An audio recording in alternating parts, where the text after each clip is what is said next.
BD study কর্নারে আপনাকে স্বাগতম। আজকে আমরা দেখাবো কিভাবে অনলাইনের মাধ্যমে বিসিএস এর ফর্ম পূরণ করতে হয়। তো চলুন শুরু করা যাক। প্রথমেই আপনাকে ব্রাউজারে লিখতে হবে bphc.teletalk.com.bd। দেন আপনি এই লিঙ্কে ঢুকলে এখানে দেখতে পাবেন online application for 38 BCS examination. এখানে ক্লিক করতে হবে। নতুন যে উইন্ডো আসবে তাতে 3টি অপশন আছে এবং এখানে আপনি চাইলে বিসিএস এর অ্যাডভার্টাইজমেন্ট অর্থাৎ বিজ্ঞপ্তি এবং ইনস্ট্রাকশন ফর সাবমিটিং অ্যাপ্লিকেশন কিভাবে আপনি ফর্মটি পূরণ করবেন তার বিস্তারিত এখানে পাবেন। চাইলে আপনি এটিও বের করে সাহায্য নিতে পারেন। তো এখানে দেখতে পাবেন 3টি অপশন রয়েছে। প্রথমেই আছে application form for general cadre, এর পরের অপশনে আছে application form for technical or professional cadre এবং সব শেষে রয়েছে application form for general and technical or professional both cadre. আপনি যদি শুধুমাত্র জেনারেল ক্যাডারে পরীক্ষা দিতে চান তাহলে প্রথমের অপশনটিতে সিলেক্ট করতে হবে। তখন আপনাকে বিসিএস রিটেন এক্সামের সময় 900 মার্কের পরীক্ষা দিতে হবে। এর মধ্যে বাংলা, ইংরেজি, গণিত, বিজ্ঞান, বাংলাদেশ ও আন্তর্জাতিক বিষয়গুলি থাকবে। অথবা আপনি যদি টেকনিক্যাল অর প্রফেশনাল ক্যাডারে পরীক্ষা দেন তাহলে রিটেন এক্সামে আপনার বাংলা বিষয়টি থাকবে না, সেখানে আপনার যে নিজস্ব সাবজেক্ট সেই বিষয়ে 200 মার্কের পরীক্ষা দিতে হবে। অথবা আপনি যদি বোথ ক্যাডার সিলেক্ট করেন তখন আপনাকে জেনারেল ক্যাডারের যে 900 মার্কের পরীক্ষা অর্থাৎ বাংলা সহ এবং তার সাথে আপনার নিজস্ব সাবজেক্টের এক্সট্রা 200 মার্ক সহ মোট 1100 মার্কের পরীক্ষা দিতে হবে। আপনি এই 3টির মধ্যে যে অপশনটা সিলেক্ট করতে চান সেটি করবেন এবং এরপর অ্যাপ্লাই ক্লিক করবেন। তবে বোথ ক্যাডার সিলেক্ট করা ভালো, কেননা আপনি যদি জেনারেল ক্যাডারে নাও পান তাহলে আপনার যে সাবজেক্ট সেই সাবজেক্টে আপনার হওয়ার একটা চান্স থাকতে পারে। এর পরবর্তীতে যে পেজটি আসবে সেটি হচ্ছে পার্ট 1 অর্থাৎ পার্সোনাল ইনফরমেশন। এখানে আপনাকে পার্সোনাল ইনফরমেশন অর্থাৎ আপনার ব্যক্তিগত যে তথ্যাবলী আছে সেগুলো এখানে পূরণ করতে হবে এবং সকল তথ্যাবলী সঠিকভাবে পূরণ করতে হবে। সার্টিফিকেট অনুযায়ী নিজের নাম, মায়ের নাম, বাবার নাম, জন্ম সন এগুলো পূরণ করতে হবে। এরপর আপনার জেন্ডার সিলেক্ট করুন। এমপ্লয়মেন্ট স্ট্যাটাসে যদি আপনি কোনো এমপ্লয়ি হয়ে থাকেন সেটা দিবেন, আদারওয়াইজ নট এমপ্লয়েড সিলেক্ট করেন।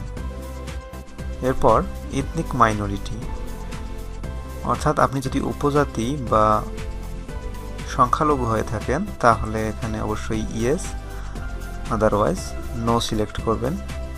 যদি আপনার মুক্তিযোদ্ধা কোটা থাকে তবে সেটি দিতে হবে, আর না থাকলে নন ফ্রিডম ফাইটার সিলেক্ট করতে হবে। এরপর মেরিটাল স্ট্যাটাস, মেরিট হলে মেরিট দেবেন আর সিঙ্গেল হলে সিঙ্গেল। এরপর ন্যাশনাল আইডি কার্ড অপশনে আপনাকে অবশ্যই ইয়েস দিতে হবে, কেননা 38তম বিসিএস থেকে অবশ্যই ন্যাশনাল আইডি কার্ডের নাম্বার উল্লেখ করতে হচ্ছে। ইয়েস সিলেক্ট করে ন্যাশনাল আইডি কার্ডের নাম্বার দিতে হবে। আর যাদের ন্যাশনাল আইডি কার্ডের কোনো ইনফরমেশন ভুল আছে তারাও নির্দ্বিধায় ন্যাশনাল আইডি কার্ডের নাম্বার দিতে পারবেন, কেননা সংশোধনের কারণে আপনার কার্ডের নাম্বার কখনোই চেঞ্জ হবে না। এরপর আপনি প্রতিবন্ধী কিনা সেটি সিলেক্ট করতে হবে এখানে, যদি না হয়ে থাকে তবে নান। আর ফিজিক্যালি ডিসেবলড অর্থাৎ শারীরিক প্রতিবন্ধী হলে এটি দিতে হবে, ভিজুয়ালি ডিসেবলড অর্থাৎ দৃষ্টি প্রতিবন্ধী হলে এটি সিলেক্ট করতে হবে, আর আদারওয়াইজ নান। এরপর হাইট ইঞ্চিতে এবং ওয়েট কেজিতে দিয়ে দিন। তারপর এখানে আপনার প্রেজেন্ট ও পার্মানেন্ট অ্যাড্রেস দিবেন। এখানে আপনার কন্ট্যাক্ট নাম্বার দিবেন, এই নাম্বারেই আপনাকে এসএমএস প্রদান করা হবে। এরপর এখান থেকে এক্সাম সেন্টার সিলেক্ট করবেন, যেখান থেকে পরীক্ষায় অংশগ্রহণ করবেন সেটি সিলেক্ট করুন। ভেবেচিন্তে এটি পূরণ করুন, কেননা এটি পরবর্তীতে চেঞ্জ করা যাবে না। 38তম BCS থেকে আরেকটি নতুন বিষয় এসেছে, সেটি হচ্ছে ইংলিশ ভার্সন যুক্ত করা হয়েছে, অর্থাৎ প্রশ্নপত্র ইংলিশ এবং বাংলায় হবে। আপনি যদি ইংলিশ ভার্সনে দিতে চান তাহলে এখানে টিক দিন, আদারওয়াইজ ফাঁকা থাকবে। এরপর আপনাকে এখানে টিক দিতে হবে যে আপনি সব ইনফরমেশন কারেক্ট দিয়েছেন, কোনো ভ্রান্ত ইনফরমেশন নয়। এরপর সব কিছু যদি ঠিক থাকে আপনি ভালোভাবে দেখে নেবেন, তারপর নেক্সটে ক্লিক করবেন। এরপর ফর্মের দ্বিতীয় পার্ট হচ্ছে এডুকেশন কোয়ালিফিকেশনস। এখানে আপনাকে SSC, HSC এবং গ্রাজুয়েশনের ডিটেলস ইনফরমেশন দিতে হবে। এখানে আপনাকে অপশনগুলি চুজ করে দিতে হবে, SSC নাকি দাখিল না অন্য কোনো, সেটি আপনাকে সিলেক্ট করতে হবে। বোর্ড, রোল,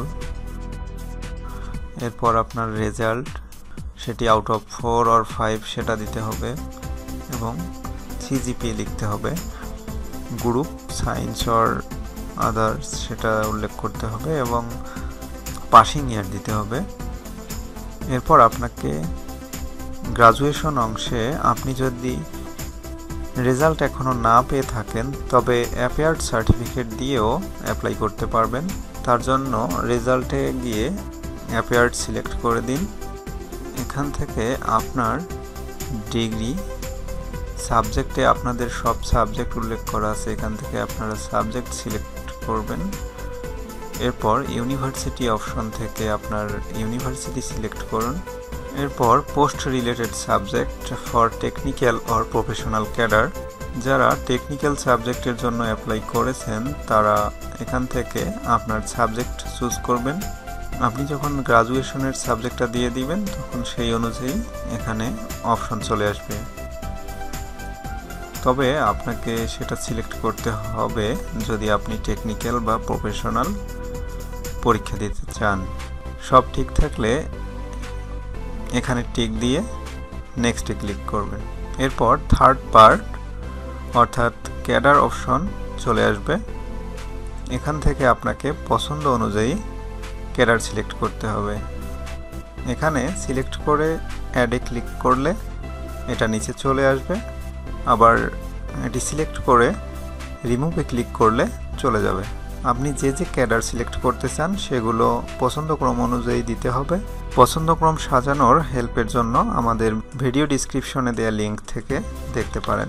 আপনাকে নিয়োগদানের সময় আপনার রেজাল্ট অনুযায়ী ক্যাডার সিলেক্টের উপরের দিক থেকে আপনাকে নিয়োগ দেওয়া হবে। যাই হোক, এরপর আপনাকে এখানে টিক দিতে হবে সিলেক্ট ক্যাডার অপশনস আর correct and I would like to go to the next step। এরপর নেক্সটে ক্লিক করবেন। এরপর এই পেজে আমরা ইতিপূর্বে যে ইনফরমেশনগুলো দিয়েছি, পার্সোনাল ইনফরমেশন, এডুকেশন কোয়ালিফিকেশনস এবং ক্যাডার অপশনস, সবগুলো এখানে শো করবে। এগুলোতে যদি কোনো ভুল পেয়ে থাকেন তাহলে এডিট অপশন থেকে এডিট করে নিতে হবে, অথবা যদি সব ঠিক থেকে থাকে তাহলে ক্যাপচা কোডটি দিতে হবে। এরপর ইমেজ এবং সিগনেচার আপলোড করতে হবে। ইমেজ অবশ্যই 300x300 100 কিলোবাইটের মধ্যে এবং সিগনেচার 300x80 60 কিলোবাইটের মধ্যে আপলোড করতে হবে। ইমেজ এবং সিগনেচার আপলোড করার পর সাবমিট দ্য অ্যাপ্লিকেশন বাটনে ক্লিক করতে হবে, তাহলে আপনাদের ফর্মটি সাবমিট হয়ে যাবে। এরপর আপনি একটি ইউজার আইডি পাবেন, সেটি দিয়েই আপনাকে টেলিটক সিমের মাধ্যমে ফি প্রদান করতে হবে। ফি প্রদানের জন্য প্রথমে লিখতে হবে BCS স্পেস আপনার ইউজার আইডি পাঠাতে হবে 16222 নম্বরে এবং কনফার্মেশনের জন্য আপনাকে BCS স্পেস ES স্পেস আপনি একটি পিন নাম্বার পাবেন SMS এর মাধ্যমে, সেই পিন নম্বরটি সহ পাঠাতে হবে একই নম্বরে। তারপর সেকেন্ড SMS এ আপনি আপনার ইউজার আইডি এবং পাসওয়ার্ড পাবেন, যেটি আপনাকে যত্ন সহকারে রাখতে হবে, কেননা এটির মাধ্যমেই আপনি পরবর্তীতে অ্যাডমিট কার্ড ডাউনলোড করতে পারবেন। তো ভিডিওটি দেখার জন্য আপনাকে ধন্যবাদ। যদি ভিডিওটি ভালো লেগে থাকে তাহলে অবশ্যই লাইক, কমেন্ট এবং সাবস্ক্রাইব করবেন এবং পরবর্তী ভিডিওগুলো পেতে অবশ্যই চ্যানেলটিতে সাবস্ক্রাইব করুন। ধন্যবাদ।